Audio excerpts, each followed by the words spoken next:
Hi guys, in today's video, I'm going to be continuing with some more past paper questions. And these past paper questions are from board exams. So the first question is 6x to the power of 2 by 3 minus 5x to the power of 1 by 3 plus 1 equals 0. So the first thing we can do is we can write this as 6x to the power of 1 by 3 whole square minus 5x to the power of 1 by 3 plus 1. This is equal to 0. Now what we can do is to make this into a quadratic equation, we can substitute the value of x to the power of 1 by 3 as another variable y. So x to the power of 1 by 3 is y. So wherever you have x to the power of 1 by 3 in this equation, you put y instead. So you get 6y square minus 5y plus 1 equals 0. So you have 6y square minus 5y plus 1 equals 0. So now this is a quadratic equation which we can solve. So the roots are 2x minus 1 and 3x minus 1. So now if you equate both of these to 0, you get x as 1 by 2 and x as 1 by 3. So you can just solve this using a calculator as well. So you get 1 by 2 and 1 by 3 as the two roots. So actually this is not x, sorry, this is y. So wherever I've written y, one second.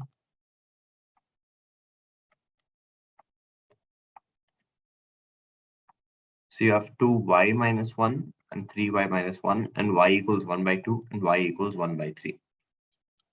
So now you have x to the power of 1 by 3 equals 1 by 2 and x to the power of 1 by 3 equals 1 by 3. X to the power of 1 by 3 is the same as cube root of x. So now cube root of x equals half and cube root of x equals 1/3. Now when we move the cube root to the other side, you cube it. So x equals 1 by 2 whole cube, which is 1 by 8, and x equals 1 by 3 whole cube, which is 1 by 27. So 1 by 8 and 1 by 27 are the values of x in this equation. That's how easy it is. Now I'm going to be moving on to the next question. So you have y equals tan 3x. So this is a calculus question. Y equals tan 3x divided by sin x. We have to find dy by dx. So we have to differentiate it. Dy by dx when x equals pi by 3. So we have to find dy by dx when x is pi by 3. So dy by dx equals, so you have to use the quotient rule. The quotient rule is v into u dash minus u into v dash by v square.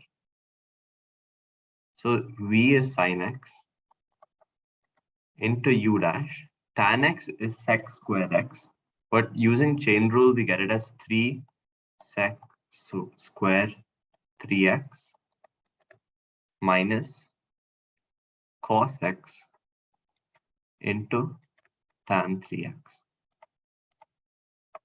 divided by v square, which is sin x whole square, so sin square x. Now we get this, right? So you just take your calculator and put x as pi by 3 in this. So if once we substitute x as pi by 3, we get the value of dy by dx as 2 root 3. So 2 root 3 is our value for dy by dx. So this was part A. Now part B is asking us to find the change in y. So we have to find the change in y as x increases from pi by 3 to pi by 3 plus h, where h is small. So x increases from pi by 3 to pi by 3 plus h. So we have to find the change in y. So we know using the formula that change in y equals dy by dx, dy by dx into the change in x. As these two get cancelled, you get dy, the value of the change in y. So we know that when x equals pi by 3, dy by dx is 2 root 3, right? So you have the change in y equals 2 root 3 into the change in x. So x changes from pi by 3 to pi by 3 plus h. So it's changing by h unit.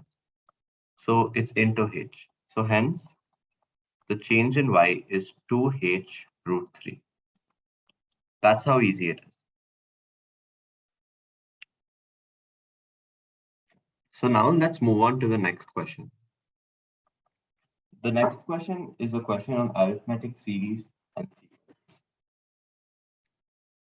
So the part A, that says an arithmetic progression has a second term. So the second term is 8 and the fourth term is 18. We have to find the least number of terms for which the sum of this progression is greater than 1560. So the sum has to be greater than 1560. And we have to find the number of terms for this to be true.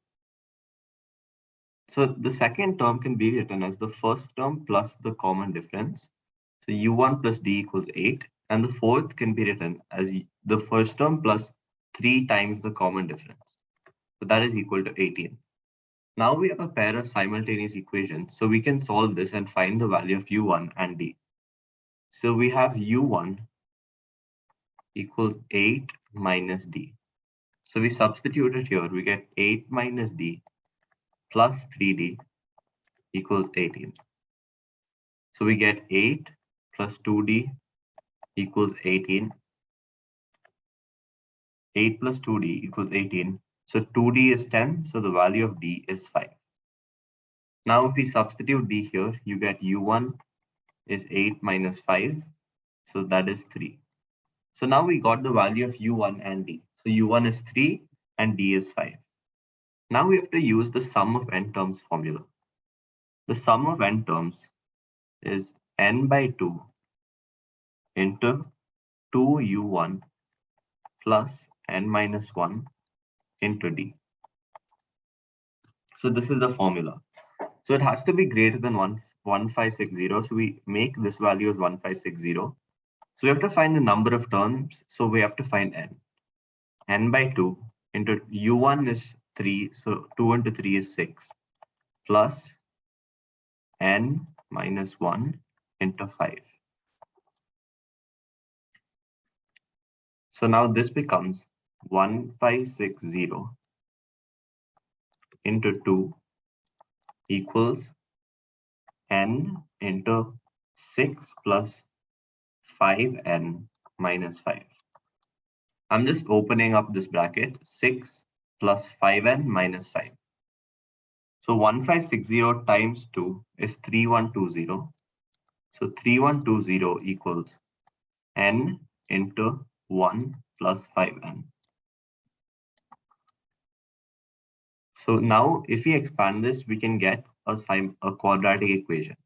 This becomes 5n square plus n. So now this becomes 5n square plus n minus 3120 equals 0.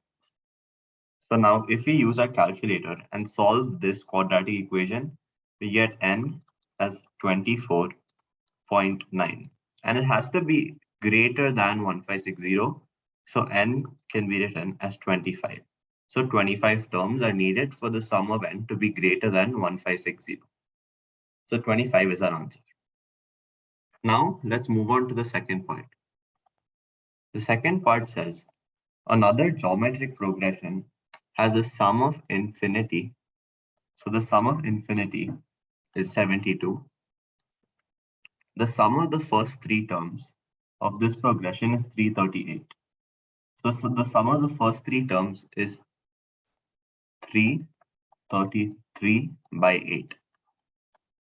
So the sum of infinity is 72 and the sum of the first three terms is 333 by 8. We have to find the value of the common ratio or r. We have to find the value of r. So the formula for sum infinity is u1 divided by 1 minus r. So that is equal to 72. And S3, so S3 is basically 333 by 8. 333 by 8. This is equal to u1 into 1 minus r to the power of 3. It's 1 minus r to the power of n, but since we know n is 3, I'm just substituting it as that, divided by 1 minus r. So now if we use this, we have two simultaneous equations as we have two variables. So now we can write u1 as 72 into 1 minus r. So now let's substitute it in this equation. So we have 333 divided by 8 equals 72 into 1 minus r into 1 minus r cube divided by 1 minus r. So we can cancel out these two. So once we cancel out them, we get 333 by 8 equals 72 minus 72 r cube. So now we can just move everything to one side. We get minus 72 r cube is equal to minus 243 by 8. And now if we solve this, we get r as 3 by 4. So the value of r is 3 by 4. Now the second part says, I'm just going to do it here. The second part says find the value of the first term. So we have to find u1. We know u1 is 72 into 1 minus r. So if we substitute this in our calculator, we get the value as 18. That's how easy it is. Okay, that's it for today's video, guys. In today's video, I discussed 3 very interesting questions from board exam past papers. I hope you guys enjoyed. If you want more videos like this, make sure you leave a like and subscribe. Thank you.